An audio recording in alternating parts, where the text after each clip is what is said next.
নমস্কার বন্ধুরা, সুপ্রভাত। তো আরও একটি নতুন সকালে আর নতুন দিনে চলে এলাম, আর তোমাদেরকে জানাচ্ছি অনেক অনেক ওয়েলকাম। আর আশা করছি যে যেখান থেকে আমার ব্লগটি দেখছো সবাই খুব ভালো আছো, আর আমিও ভালো আছি। তো সকাল সকাল এই যে ব্রাশ হাতে নিয়ে বাইরে বেরিয়েছি, বাইরে ব্রাশ করছিলাম আর ওয়েদারটা তোমাদের সঙ্গে একটু শেয়ার করলাম। আর এখন ঘড়িতে প্রায় 8টা বাজতে যায় আর আমাদের চলছে ব্রাশ। তো ছেলে একটু দেরি করে ওঠে, আমরা উঠে পড়ি, মানে ব্রাশটা সরে যায়, তারপরে ওকে আবার ডেকে তুলতে হয়। আর ভাবছিলাম যে আজকে আর কোনো খাবার তৈরি করবো না, এমনিতেই দেরি হয়ে গেছে। আর সামনেই আমাদের মার্কেট, গেটের সামনেই। তো ভাবছি একটু দোকানে যাব আর দেখি গিয়ে ওখান থেকে কিছু কিনে নিয়ে আসবো। আর দেখতে পাচ্ছ তো ও এরকমভাবেই সকাল থেকে এই যে শুরু হয়ে গেল, এরকম চলতেই থাকবে। তো তুমি যত গোছাও না কেন ও তার উপরে এরকমই নাচানাচি করবে। আরও তোমরা দেখে থাকো। আর সারাদিনে তো ও অনেক কিছুই করে, তো এগুলো তার সূচনা, এটা দিয়ে ওর সূচনা হলো। আর এই যে ওষুধ খেয়ে নিচ্ছি, এটা গ্যাসের ওষুধ। তো খালি পেটে খেয়ে নিলাম, নিয়ে এখন বেরোবো একটু বাজারে। এই টুকটাক কেনা বলতে ওই বিস্কিট শেষ হয়ে গেছে, ওইটা নেব। আর ছেলের পছন্দের এই যে লাড্ডুগুলো দেখতে পেয়েছি, তো ওইটাও নিয়ে নিব সঙ্গে করে। তো দেখো নিয়ে চলে এসেছি, আর ছেলে তো খুব খুশি, কারণ ওর পছন্দের লাড্ডু। তবে কি বলো তো, পৃথিবীর সব বাবা মাই তার সন্তানদের জন্য এই যে ছোট ছোট ইচ্ছেগুলো পূরণ করতে পারলেই খুব আনন্দিত হয়। আর কি জানো, আমি আনতে গিয়েছিলাম অন্য কিছু, তারপরে ভাবলাম তো একদিন খেয়ে নেবো, তারপরে তো শেষ হয়ে যাবে। তার থেকে বললাম ওই পয়সা দিয়ে এইগুলোই কিনে নিই, আর একটা করে লাড্ডু দিয়ে আজকে সকালে ব্রেকফাস্ট বলো টিফিন বলো এটা করে নেব। আর যা থাকবে ছেলে হয়তো খাবে, কারণ ছেলের তো খুব পছন্দের জিনিস ওইটা। তবে আমি যে খুব বড় বাড়ির মেয়ে তা নয়, আমি মধ্যবিত্ত পরিবারের মেয়ে ছিলাম। আর ছোট থেকে যে বড় হয়েছি, নানান ওঠাপড়া দেখি বড় হয়েছি। আর সেগুলো কিভাবে মানিয়ে নিতে হয় আর মানিয়ে নিয়ে জীবন কাটাতে হয়, সেগুলো অবশ্যই বাবা মায়েদের কাছ থেকেই শিখেছি। কারণ সবারই জীবনে কিছু না কিছু ওঠাপড়া তো থাকবেই। আর আমাদের সংসারটা শুরু হয়েছিল অল্প উপার্জন দিয়ে, তখন এত বেশি উপার্জন ছিল না, যতটা এখন আছে তার থেকে অর্ধেক। আর এইটাও আশা রাখা ঠিক নয় যে জীবনে প্রতিটা দিন খুব ভালো কাটবে। তো আমরা যেমন আনন্দটাকে উপভোগ করব, তেমন অনেক সিচুয়েশান আসবে, সেগুলোও আমাদের হ্যান্ডেল করতে হবে।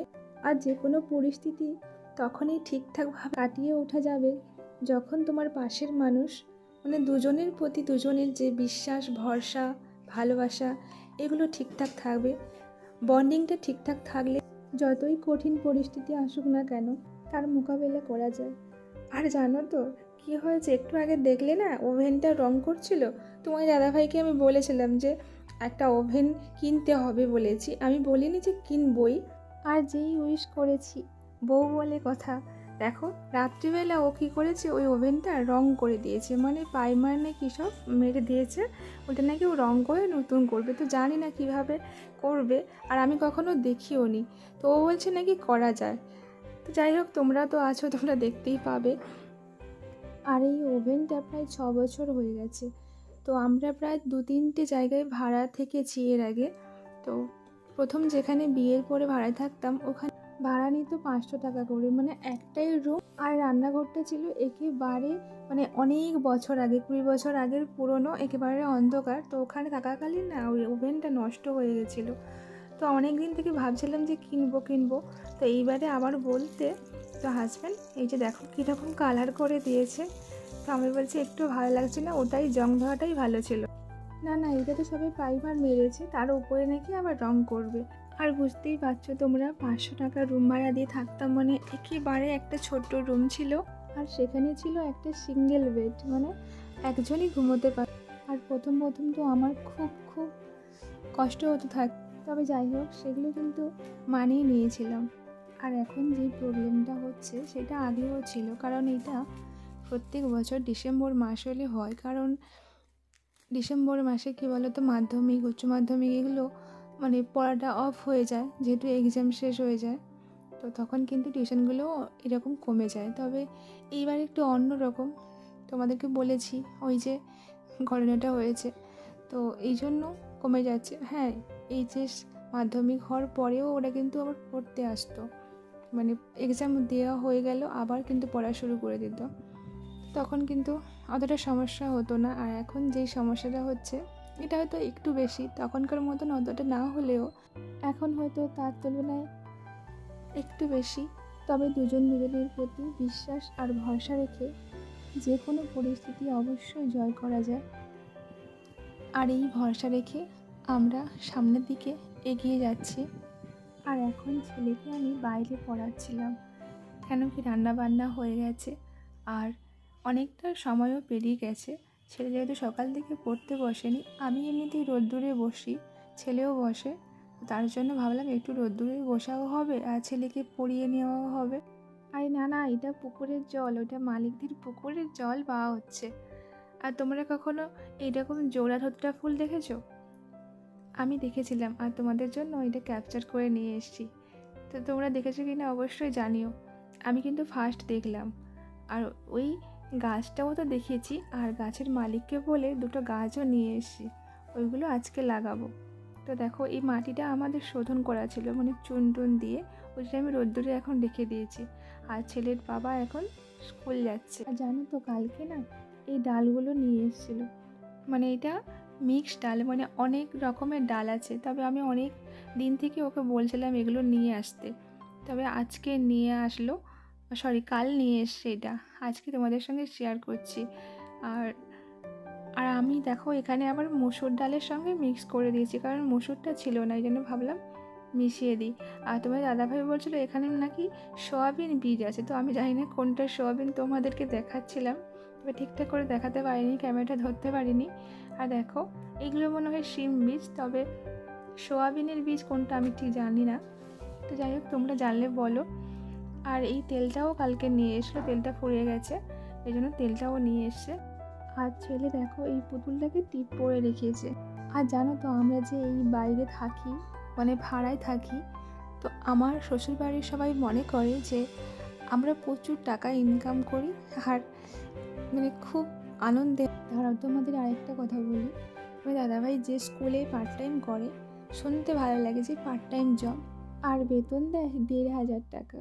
তো ভাবো এখনকার দিনে ১,৫০০ টাকায় কোনো কিছু হয়? তবে কিছু করার নেই। আর তোমাদের আরেকটাও কথা বলে রাখি, আমরা এর আগে 3টে নয় সরি 2টো রুম মানে চেঞ্জ করেছি। আর 2টো রুম চেঞ্জ করার কারণ জলের প্রবলেমের জন্য। তবে ওইগুলোতে ভাড়া অনেকটাই কম নিত, তার জন্য কষ্ট করে হলেও আমরা ওখানে।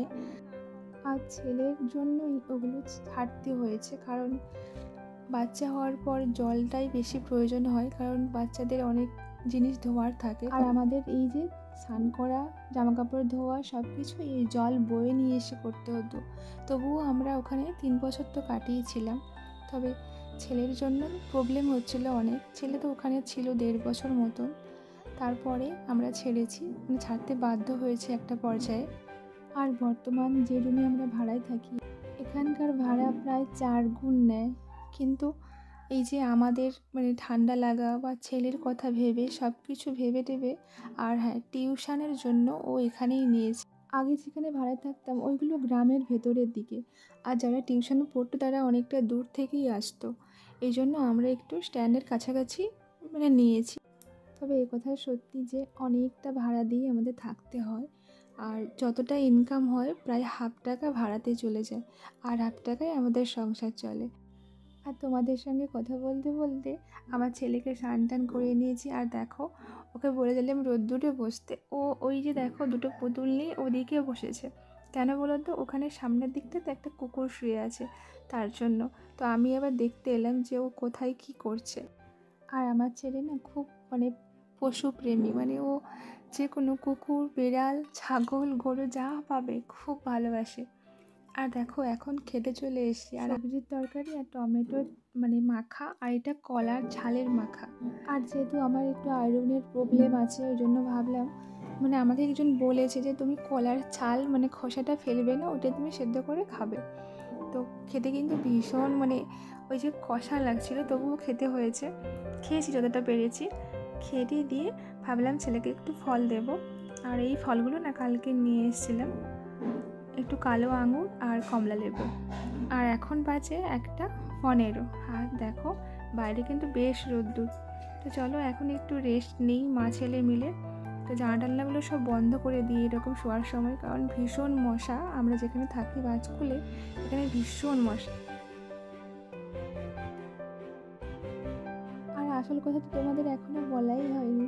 তো আমার যে সকল বন্ধুরা এতক্ষণ ধরে আমার সঙ্গে ছিলে, সবাইকে অনেক অনেক ভালোবাসা।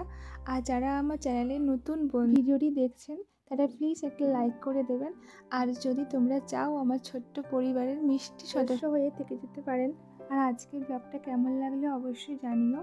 তো আমরা বিকেলবেলা এখানে হাঁটতে আসি প্রত্যেক দিন। আর ছেলে দেখো ওই ছাগলগুলোর সঙ্গে ওই যে বললাম না ছেলে একটু মানে এই পশুপ্রেমী। তো যাই হোক, আজকের ব্লগটা এখানেই রাখছি। সবাই খুব ভালো থাকো। দেখা হচ্ছে আবার একটি নতুন কোনো ব্লগে, নতুন কোনো দিনে। ততক্ষণে তোমরা সবাই খুব খুব ভালো থেকো। আর হ্যাঁ, কমেন্ট করে জানিও কিন্তু। তো চলো, টাটা।